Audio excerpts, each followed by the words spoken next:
All right, guys. Hopefully we're back on the air here. We just gave us our first try a minute ago, ran into a black screen of death, so we are trying for a second time.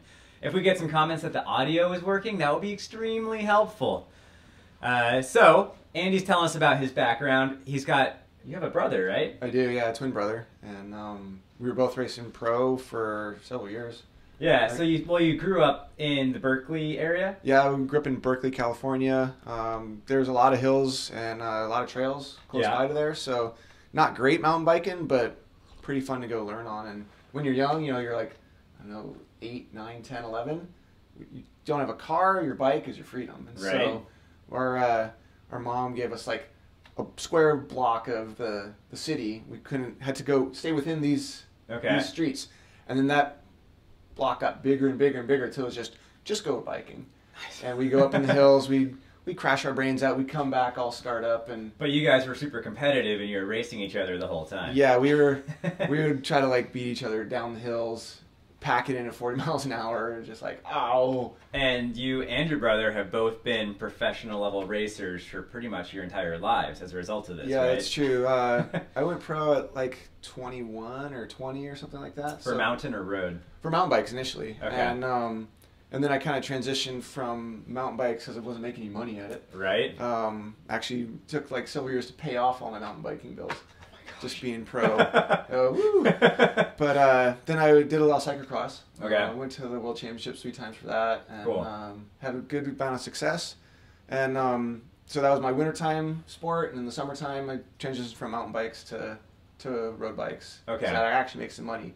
My first road race I ever did, I guest rode on my brother's team.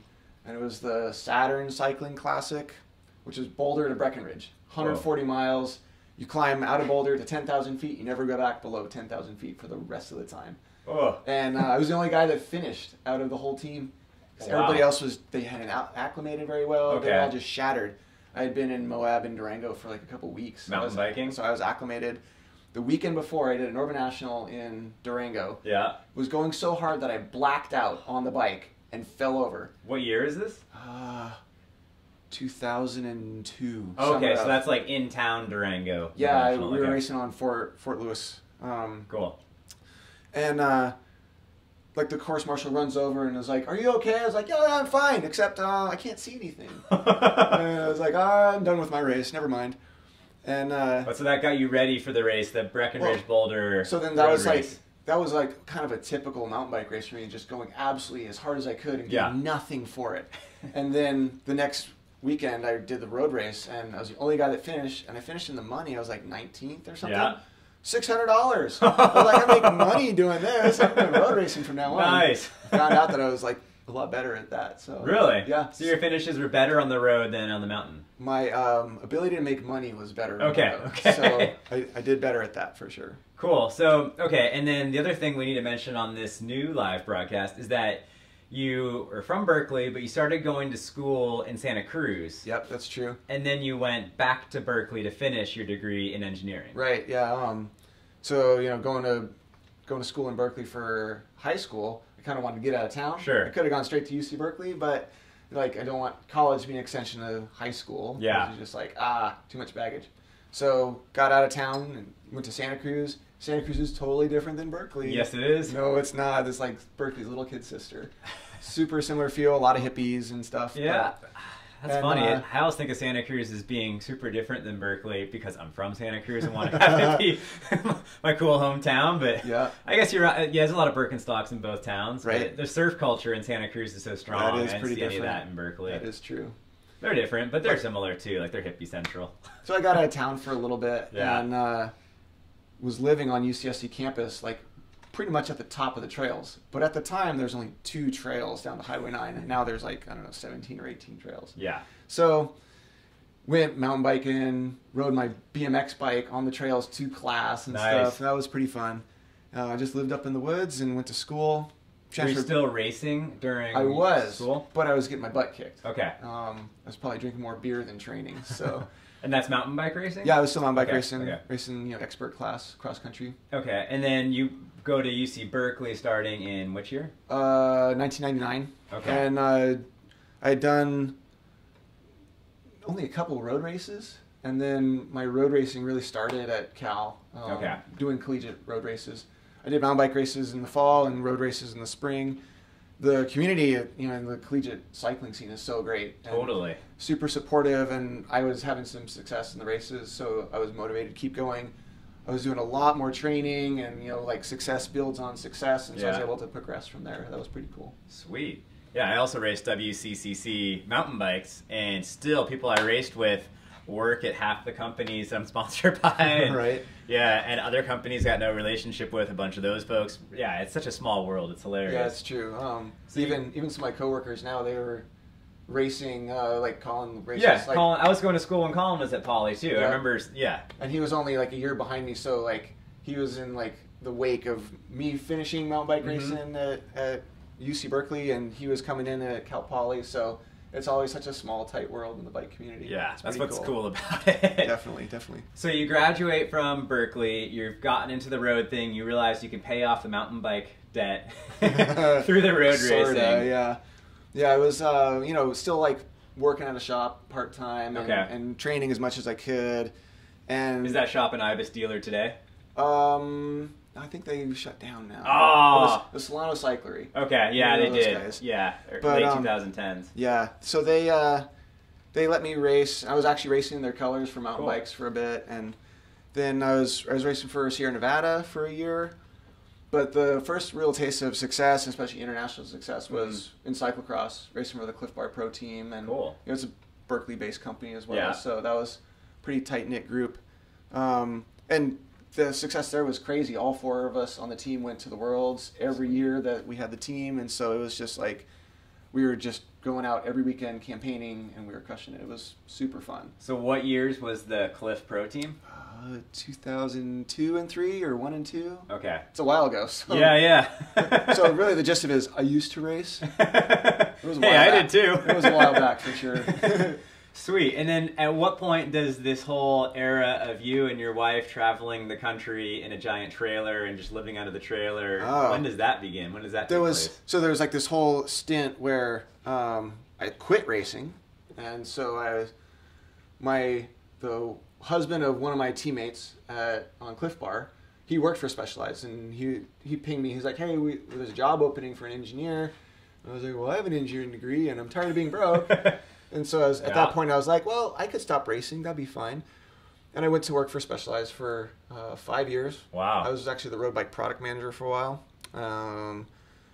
Learned a Which ton of bikes were kind of under your wing or whatever? Some notable bike achievements at Specialized that were under you? Anything with skinny tires and drop bars. Anything with skinny. So which models? Was it Tarmac?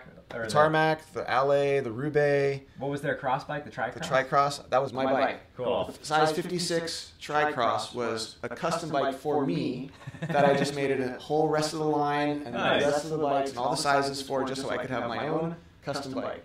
And it was that worked out pretty good.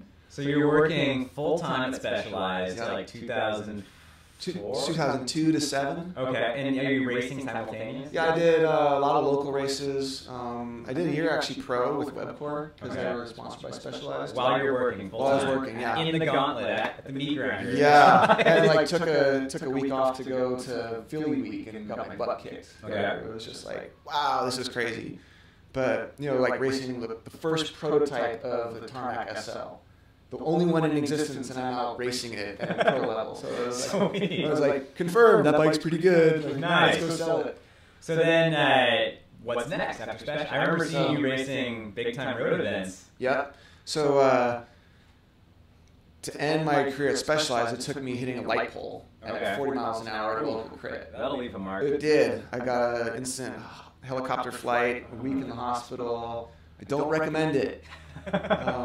Try to aim for the non-immobile object. Right, yeah, all the grass behind it. I really crashed there. But I was there, and I was sitting in the ER and in the ICU, and the only thought in my head was, oh, it's so nice to get a rest. Oh, yeah. I was pulling in, and I'm quitting my job. Yeah. And then, you think, well, what will I do for work then? Well, I'll just go back to my last job, which was racing bikes. That doesn't sound so rough. So, although you're also super broken, so you don't want to have that happen again. So, just to back up a second, take a larger view, I almost killed myself racing a bike, and that led me to race bikes full time. My mom was not happy about this decision at all. facepalm moment for a parent. It was like, wait, you're what? So it didn't go over well. Sure. But my brother was still racing the whole time. Professionally, he was making a decent amount of money, and I was just like, well, he's my twin brother. I could probably do, if I can make half what he's making, then I have one pretty good burning question. So, working as an engineering manager, product manager specialized, being a pro road racer, is there a pay difference? Is one making significantly more? Yeah, it's like, as a mountain biker, we'd all just like, you don't make anything as a mountain biker. Hotel rooms and stuff, so we had a term, it was broke-ass pro. Yeah. I was broke-ass pro for a while. And even after I quit Specialized, I had to be an amateur for a year. On the road racing team? Yeah. Okay. So I raced for the Cal Giant team, which was a Specialized team. So you're making far more as a professional engineer than you were racing? Oh. By times 5 or something. Wow. Okay. So like pro road racers in the U.S. are scraping by. Barely. And scraping by barely is still way better than pro mountain bikers. Yes, for sure. I was adding up, and I was thinking that maybe when I was racing pro in the cross country racing scene, there might have been maybe 8 guys who are actually making a living at it, and everybody else was like scraping by or couch surfing or maybe getting some of their bills paid. Okay. But the actual people who were actually net positive of I'm actually making money at this, less than 10. Wow. Yep. So that's why there was much doping, because there's a lot of competition to get that money to actually make your dream work. So once you got more established, you get your pro license, you're racing pro road, so this would have been like what, 2009, 10, 11? Yeah, it was 2008 was my year amateur, and I was a pro from then on, from 2010, 11, 12, yeah. So cool. 3 years at Bissell and 1 year at Kendall 5 Hour Energy. And so is that the living in the fifth wheel and just traveling from venue to venue? So what year was that? 2008. We were... Gas was expensive that year. It was. Yeah, that was part of the budget. Mm-hmm. And the gas prices came down, and so that's why we actually made our budget driving back. It was about 50 cents a mile. Oof. And we drove all the way to Gloucester, like straight away. So that was like a 3,000-mile road trip. So... it was, I think I was done with Bissell I think I was just starting with Bissell. So it was Bissell's a road team. Yeah, that was the road team. And not just any road team, but a good like one of the top road teams. Yeah. And it was my brother's team, and it's an easy sell to the team. You're like, hey, he's your top guy. Do you want 2 of those? Okay, sign me up. Let's do that. For you guys watching, Andy's brother Ben is his twin brother, and it's hard. I have a hard time telling them apart. So, and they are both absolute hammers on the bike. So. Yeah, it was funny because we would, you do physical testing in the lab, and then you do a lot of racing together. And a couple of times, we did a VO2 max test, and it was like we're exactly the same. Really? Same heart rate, same power, same. But you guys have like different inseams and stuff, right? Yeah, we're obviously different people, but it's pretty much the same motor. Adapted to different skills. I was a lot better at crit racing than he was. Okay. And he was a lot better time trialist than I was. Huh. So another funny thing that happened was we tied to the 1,000th of a second in a time trial. Whoa. For 7th place. You would have farted, it would have just bumped you across the line a little quicker. Where did we make it and lose that? So we ended up exactly the same. Wow. We're just like, we're twins. That's the way it goes. We got a lot of comments in the field the next day. We're like, oh, you guys tied. We're like, we know. It's weird, huh? We must be the same dude. Oh, my goodness. That was pretty funny. So 2013, you had a bad crash, right? Yeah. Broken scapula. Yeah, I got hit by a car, and that kind of ended my road career. Okay. I was only planning on getting one more season in, and I didn't really have a contract, and as soon as you get hurt, right in training time, it means you're going to miss out the first part of the season. Yeah. If you don't have a contract already, then you can't get one. You're like, hey, sign me up, but also I can't race for the first couple months. Yeah. And it's just like, never mind, time to actually go to work. And then I did all the races. I don't feel like I'm missing much. It's just, it would have been the same tour for one more year, which would have been cool because I would actually been doing really well that last year in 2012. And made a lot of progress and, taking some leaps forward, but c'est la vie. Yeah. So, and luckily I had an engineering background to follow. Totally. And so I can imagine, I figure, there's a lot of racers and professionals out there. They don't have that, and they get really desperate to just continue their career because they really, what's their other option? Like, oh my God. They can lead camps or whatnot, and that's like pretty meager compared to being coach or and if something. they're used to being in the spotlight, I could see that being very difficult to transition into. Yeah, for sure it is. And so for any like prospective road racing or mountain biking pros out there, go to school first. Yes. Collegiate racing is killer. And then turn pro and try to make some money at it. Or take 2 years to go to a community college, race pro those 2 years as well, and have a real job so you know how badly you want to get a real degree. Yeah, totally. So then I was working at Ibis I remember when you came in and interviewed. I remember your first day. I remember you were still in some pain walking in for your interview. Yeah, I walked in with a sling on. Yeah. And then I remember your first kid was born when you were working there too. Yeah, that's right. I've got 2 kids now, and they keep us busy for sure. So your job at Ibis, you're an engineer. Like this is your HD4 right behind us, complete with all kinds of measuring tools on it. Yeah, I get to geek out about bikes as my job, acquisition. Which is like pretty fun. Sweet. And as an engineering background, as technical kind of ideas about bikes anyway, like I get to go really deep in on it, and like part of my job is to understand the bike better than anybody else, so then I can make it. Like it's kind of an art. You can pick and choose, like you can judge a painting. Yeah. And you can be an art expert about that. But that's a big difference from being an art critic and being a painter, and knowing what to put in and how to put it all in, how to put it together and be exactly what you want. And there's so many ways and so many different things going on. There's a lot of ways to mess up a bike. And it's, your anti-squat curve is a little bit wrong, or your compression ratio on your rear suspension is not right. The front end stiffness isn't right. Your head tube angle is half a degree off. Who knows what it is? And so to get the recipe just right you have to pay a lot of attention. Mm-hmm. You have to cover and sweat all the details. And you have to make something that can be produced at scale. Correct. Yeah. By, not so sometimes very, very, very skilled labor. Other times people are just like fresh off the farm field, cutting these slabs of carbon, and you got to have it repeatable, very repeatable. Yeah. And so we try to design for success for that and make things easier to make, as easy as a carbon fiber mountain bike can be. Oh my goodness, 40 hours of labor into one frame. Yeah, it's pretty intensive. Anybody who says like, oh, handmade bike show, these are like artisans making their stuff with their hands.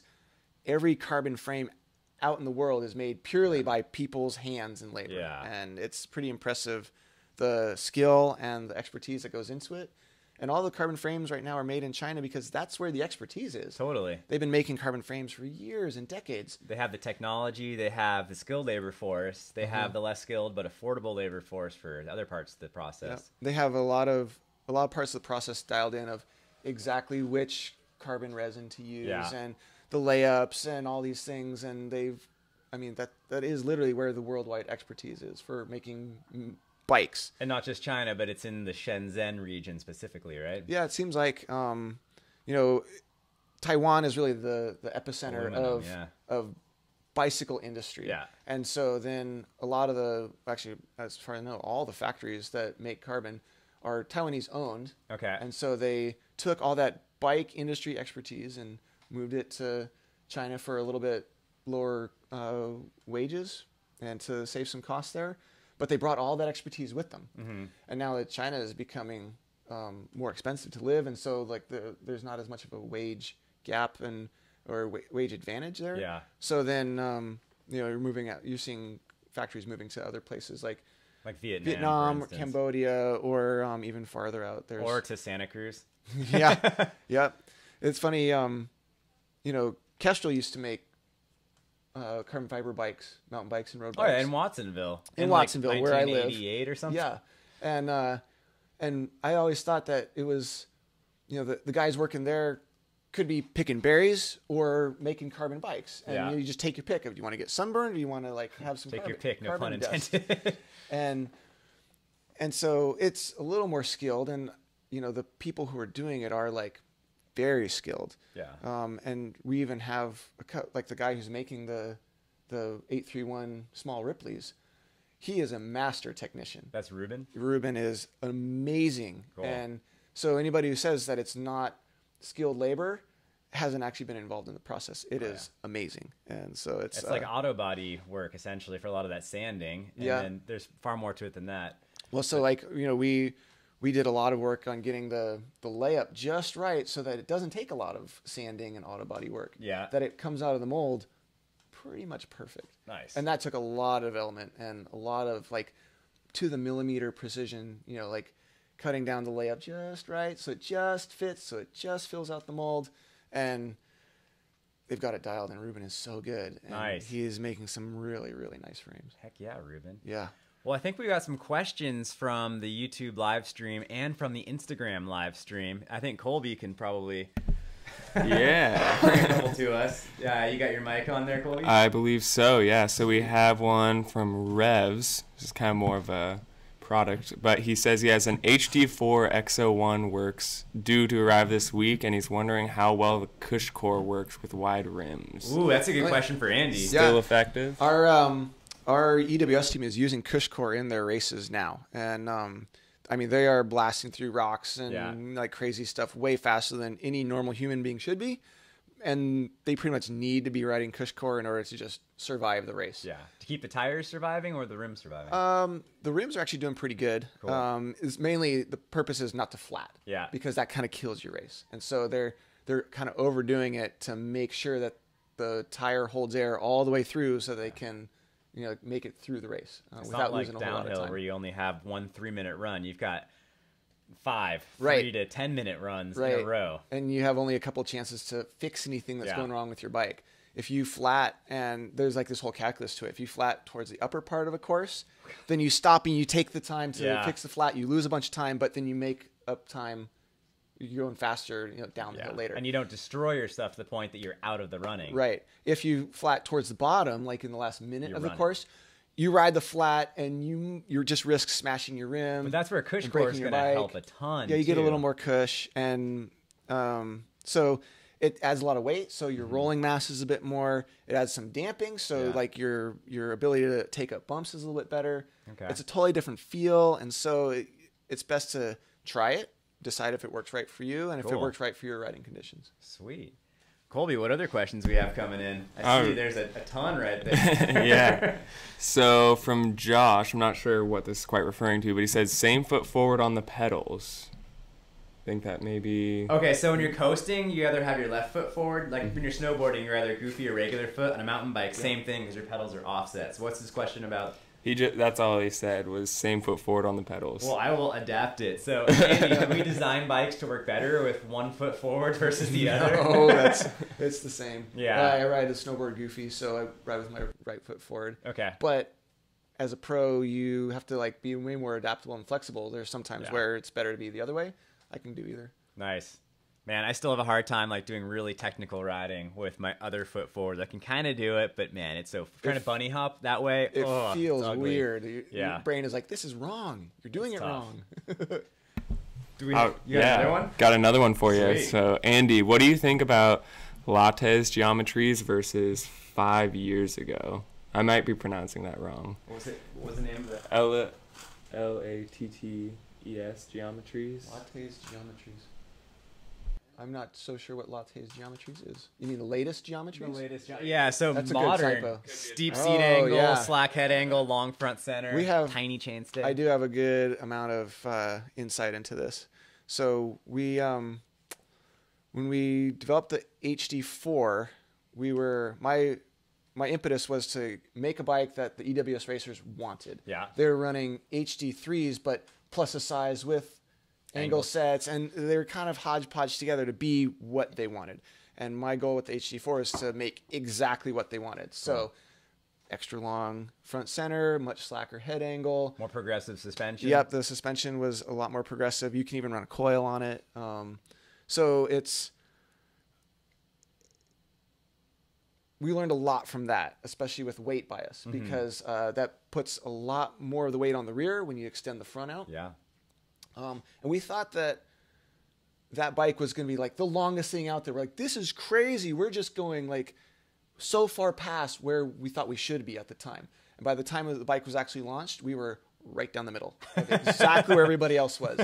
There was a poll on Pink Bike of name like what's your ideal reach and your head tube angle and this and that, and every single one was the HD4.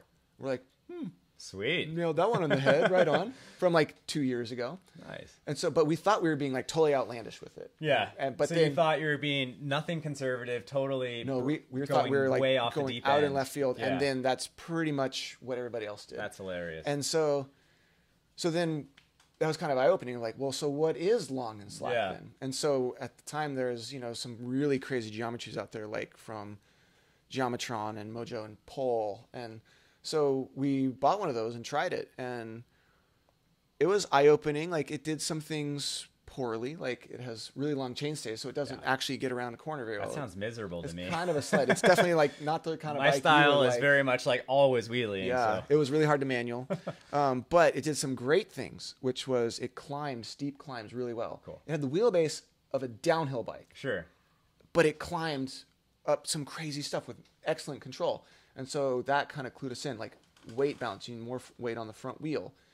You still need the long front center when you drop your bars, that you're not going to feel like you're going to go over the bars. You need that support on something steeply downhill. Yeah.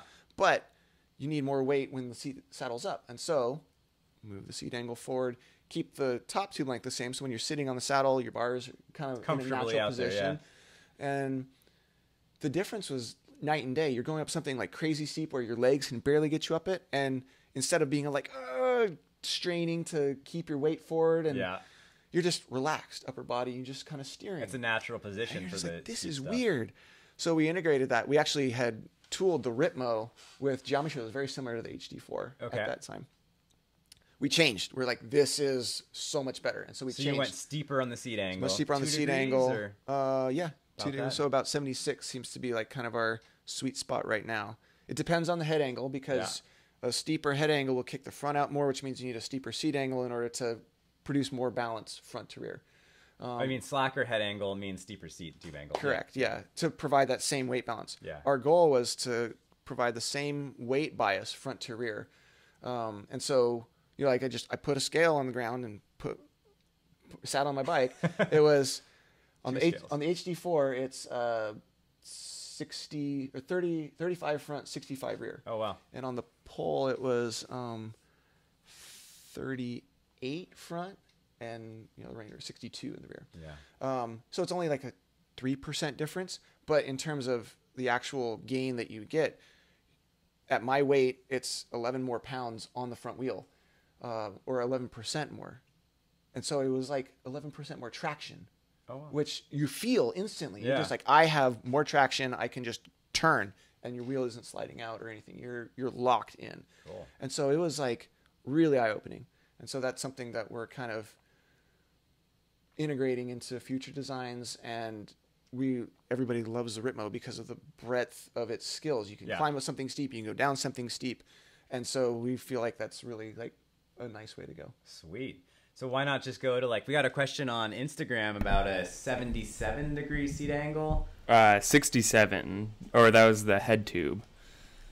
We had a question about why not just go crazy steep on the seat tube, like 77, 79, something like that. Why not just get way out there? So why not just go nuts? Part of the problem when you're out of your normal pedaling position, you have to train your muscles are trained to be in that kind of slacker, like 74 or 73 seat angle.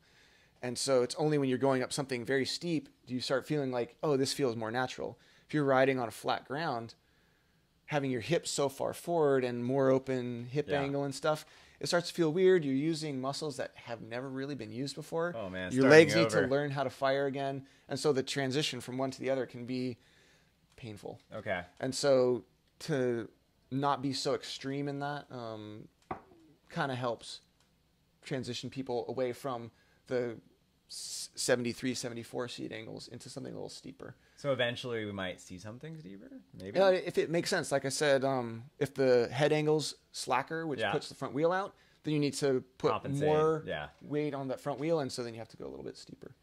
So when you're figuring out the newer geometries and stuff and test riding, what's your favorite part of this whole process? Is that your favorite part, trying the other bikes and analyzing what makes them ride differently? Yeah, like I speak. Or are you more stoked out on designing the new bike? Like, I'm curious, what part is your more favorite? The ideation and like trying to figure out exactly what you want to make is a really fun and fulfilling part of the job. Okay. I speak geochart fluently. I can look at a geochart and pick out all the numbers. Like, that bike's going to work really well, or I don't know, that they're missing a couple things. Sure. And so, do you speak imperial or metric geochart? Metric. Yeah.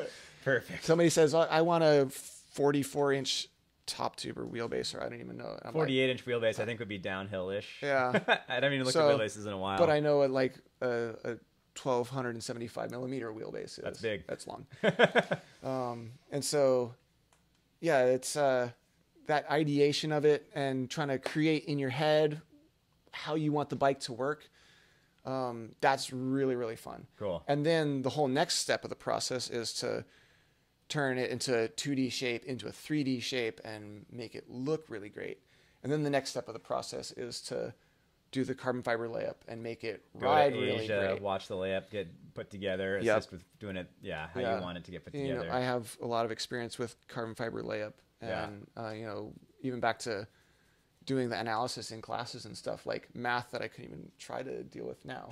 But it's like super complicated. Yeah. And there's so many like discrete steps that you have to do in order to create a bike. And I think the funnest part for me is to go through all these things where it exists literally on a piece of paper. It's a geochart. Yeah. And then it exists only on the computer screen as like a 3D model. And as that kind of grows into something more polished and refined, and to jump from the screen onto something in your hands, like that first prototype that shows up. That's gotta be cool. And you're like, it's real. Wow. That's like really, really exciting. And then you get to go build it up and you get to go ride it. Yeah. Something new that you thought up in your head. And then eventually you get to go ride it on a trail. And you're like, I hope this works. Right. And it does. And you just come back, you're like, yeah, that was fun. I remember when the first Mojo 3 showed up and you went just immediately into the workshop at Ibis to put it together, and like hadn't even checked your email yet that morning. It was like, it's here, boom, straight in there to build it up. That was literally like a year and a half worth of work to get to that point. And it was like, nothing else matters. Yeah. Let's build this up. And then I'm going to go ride for the rest of the day. Cool. It was really cool. So, all right, you've been at Ibis for quite a while now. Let's see. I just lost my train of thought. Sorry, guys. How does somebody who wants to become an engineer within the bike industry, how should they go about it? I don't know. Like, should they become a pro mountain biker, pro road racer, work at Specialized, become a pro road racer again? And then is that the way to do it? I do realize that I have a unique path to where I'm at now. And we get a lot of resumes of people saying, I'm so into bikes and I really love them and I want to work in the industry and this and that. And I'm just like, oh, they'd be a perfect candidate, but we don't have any space. Like, we're a small crew of people. Ibis is what, like 20 people? Yeah, at the most. Yeah. When I started working, it was 14 people. Yeah. And so now we're like, no, maybe we're like 20, 22. Yeah, not many. With the demo guys. We're a very small company, and we have a much bigger presence in people's minds, and they think everybody's pretty surprised when they see exactly how small. Well, there's not like a whole like gamut of bikes. It's just the high end. So a lot of high end bikes, but there's no kids bikes. There's no like hybrids. Right. Yeah. So, going to school really helps. Getting a good education.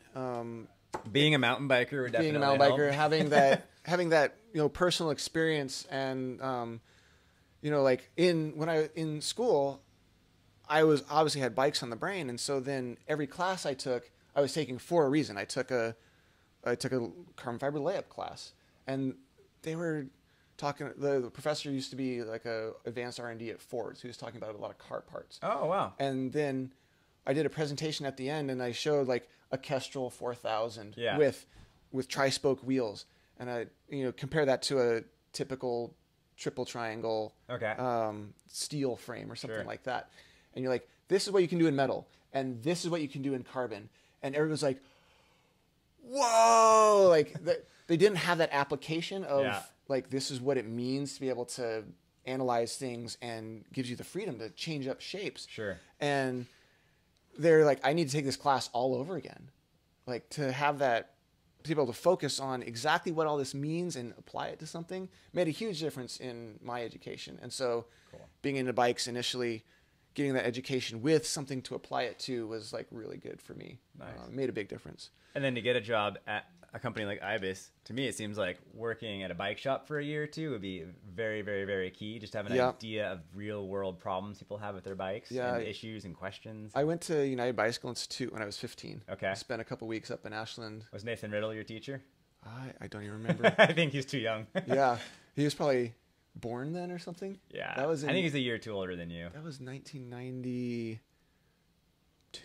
Oh, wow. Okay. Yeah. It was a while back. So, yeah, it was, and I worked in bike shops ever since. So from 15 to 25 or so, I was working in bike shops. And, and so then I was working at Specialized for a while, and that was a job that fell in my lap, and I was super blessed to get it. And I was able to learn so much about the bike industry, starting at a big player like that, and that made a huge difference in my career's progression for sure. So many skills that I learned continue on to this day. I know a lot of ins and outs of the Taiwanese bike industry, and it's pretty cool. That's kind of that's a conundrum in itself, but a good one. Yeah. Colby, do we have some more questions coming in? Yes. I see a few there. Yes, we do. So we have one from Joseph Youngblood. With the cost of bikes being so high and Ibis even more than most, what are the benefits to and reasons why consumers should buy an Ibis bike? Oh man, Ibis is not more than most. You look at like a Yeti, it's significantly more. Often Santa Cruz is a couple $100 more on even a frame level. It's true. Like we price our bikes at retail to be a little more respectable of our consumers, and we realize that it's a huge purchase for somebody, and that we don't want to just have them blow their life savings on a bike. Well, the margins aren't like, the prices are what they are because they have to be. Like, it's not like anything's overinflated by any inkling of imagination. Our cost on the products that we sell is reasonably high, and so especially like all the bike parts that we deliver to the bike, the fork costs a lot of money, the wheels cost a lot of money, the cranks and the derailleurs, the cassettes cost a lot of money, and so there's only so much we can do to lower costs. And now, the prime spec for a bike, and we asked everybody at Ibis, if you're going to buy a bike, what would you get? Right. And we're like, I'm going to get an HD4 or a Mojo 3 or whatever frame suited you. I'm going to get the carbon wheels, and I'm going to get a GX group. Yeah. And that's like, it works great. It's totally functional. It's going to perform excellent because you get the lighter weight carbon wheels. And so you kind of pick and choose your components, keep the price a little down, and it rides excellent. And you can get into a bike that's much more affordable than like the top end $10,000 bikes. And honestly, a 4,000, like the special blend build, $4,000. Yeah. I could ride one of those the rest of my life and I'd be happy. That's a pretty sweet bike. And $4,000 getting that, I'm sorry, if you're going to get a new dirt bike, you're looking at $7,500 for a YZ250F easily. Yeah. And that's all low end spec on the YZ250F, and a bike is almost half that, and you get so much performance out of it. So you can look at like a $10,000 Wonder build, but that's not what the majority of sales really are. That you can get a really good bike from a company like Ibis at a pretty darn affordable price. So there's this conception that Ibis are expensive or whatnot, but they're very comparable with every other competitor in the marketplace, and you don't have to blow your wad on a super high-end build out. You can have a wonderful bike if you do one of the lower price packages. Yeah, and it's still a really great riding bike. It's the same frame. I mean, like on my bike right here, this is my bike, HD4. I have SLX brakes on it. And those things look sweet. They perform so well, and it's like, if I was ever going to buy a bike, it would be GX Group, SLX brakes, good suspension, good wheels, good tires. Yeah. I'd spend and a the comfortable money, saddle. I'd spend the money on the things that actually make the difference when you're riding. And the performance of that bike is going to be pretty much the same as the super high-end build. Yeah, I ride XT M8000. I'm sponsored by Shimano to run XT M8000, and I'm not complaining. This stuff works better than I could ever imagine. It's pretty bummer. So can always try and get XTR, but diminishing returns. I got another kind of question for you from Trail Features that kind of plays into this, and he said, entry-level bikes are great versus what we had in the 90s, but the price gap between entry and mid can be hard on new riders. Do you see brands working to bring down the cost of mid-range bikes for new riders? Yeah, but they're not. It's not Ibis's world though. Like I see Marin doing the $2,000. What is it? the Attack Trail or something. Yeah. Yeah, that's like a $2,000 complete full suspension bike. So, Right. but that's not Ibis's deal. You know, like as I said, well, from my experience at Specialized, I know that any bike under about $3,500 retail is purely driven by the cost of goods that go into the bike, and margins are slim for all the different layers, and so you end up like only above $3,500 is it priced by the market. Everything else is like priced purely by it. It costs this much, and we can't afford to sell it any less. Even at a high level like Specialized, they drive the only way they can drive the prices down is by underspecking it, by giving it a lower spec derailleur, or chinsing out on some of the components. Yeah. And, well, it seems like you can get better pricing. So a company like Specialized or Giant or maybe Cannondale, Trek, they buy such a big quantity of like SLX derailleurs, they can then get a really good price break or whatever. Yeah. And a company like Ibis is focused on the high end because that's its passion and goal, but it would never have the ability to get to those negotiated volume pricing to enter that market. In the grand scheme of things, Ibis is a small company. Yeah. And that's almost on purpose. Like, it's a much nicer spot to be in. It's a lot more mellow, not as it's kind of like asking Apple when they're going to be integrating Windows 11 into their computer too. Like, yeah, sure. I guess it's possible. You can set up Parallels desktop and all this stuff, but that's not their focus. So right. Yeah. Just to compare to, like, mountain bikes are expensive, and it's kind of a luxury item, to be honest. Yeah. And so people say that Ibis is expensive. Well, mountain bikes are expensive. And, we deliver a bike that we think is competitive in the market. And we even try to, we don't try to gouge people when we do try to stay kind of cognizant of that's a lot of money. And we need to like keep things a little more real than some of the companies out there where they talk about how great everything is. And also it's $12,000. Oh my goodness. Yeah, nope. Yeah, so, I wouldn't spend $12,000. I can't. I mean, I work at a bike company, and I make a decent amount of money making bikes, doing what I love, and I cannot afford a top-end bike, even from Ibis. Yeah. Especially not from another company. So it's out of my pay range for sure. With a couple kids, I'm just, nope. Colby, do we have any final questions before we sign off? Yeah, let's do one more from Revs, and it's what are the pros and cons of the two shocks available on the HD4? Ooh, that's a great one. DPX2 and X2. And you could relate it to the Ritmo as well. Yeah, that's true. So I'll start this off by saying that the X2 is Fox's premier product because it is the most adjustable out there. The DPX2 is a lighter weight option, and it's a little bit cheaper, but you don't get all the adjustments that you want. The upside to the work that we do at Ibis is the DPX2 has a stock tune that we dialed in, and we basically took an X2 and twisted all the knobs till we really liked it, and then we matched that with the on the DPX2. Okay. But it's kind of locked into that. But wow, it rides really good, and you can save a bit of coin and almost a quarter pound of weight. So it's a really popular option as long as you're kind of a set it and forget it kind of guy. And I feel like we really dial it in very well. The EWS team, when they're riding a Ritmo, the DPX2 is their shock of choice.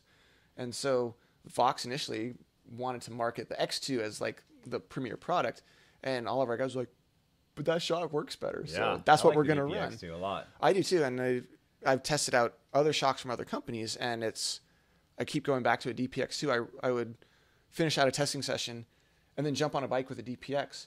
I was like, no, that's a good shock too. Wow.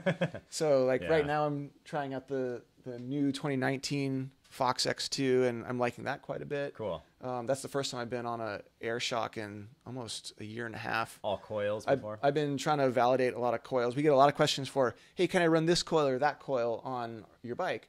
And the one coil that we would love to run was the Fox DHX2, but Fox has nixed it. They don't want to run their shock with a clevis. Okay, because it increases the leverage against the bushing in the center of the shock. Right? And they just don't. They want their shocks to work well and not have people have problems with them.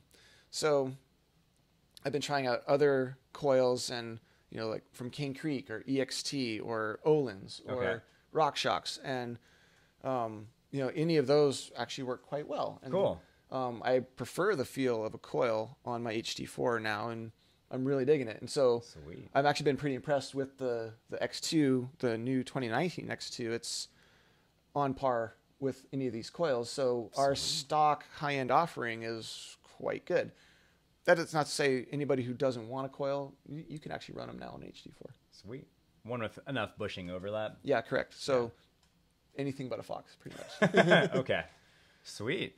Well, thanks everyone for the great questions. We super appreciate it. If you have any more questions, drop them in the comments below. We might be able to get to one or two more. I think we're going to call it for today, though. We got a few minutes to go for a ride, so I think we're going to do that. Yeah, let's do it. Thank you, Andy. Right on, buddy. Thanks, everyone. Thank you guys for tuning in.